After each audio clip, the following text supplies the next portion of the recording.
ছেলে মেয়ে দুজন একসাথে থাকবে, সুখে সংসার করবে, এটাই যথেষ্ট।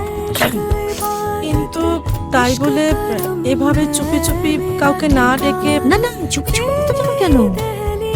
আপনারা ডাকুন না, আপনাদের আত্মীয় স্বজন বন্ধু বান্ধব যাদের ডাকার ডাকুন। আমাদের গুরুদেব দিনক্ষণ সব স্থির করে দিয়েছে, বুঝলেন তো? দেখুন, আমরা তো চাই না আমাদের ছেলে বৌমার কোনো অমঙ্গল হোক। না না, তা কেন? ওই তো ওরা এসে গেছে। আয় আয়, বসো। আমাদের তো শুধু শুধু চিন্তা করে কোনো লাভ নেই। লাভ আছে কি? তাহলে আমরা ওদের মতামতটা জেনে নিই। কি ভাই, পছন্দ? এই, তুই মায়ের দিকে তাকিয়েছিস কেন? তোর মুখ নেই?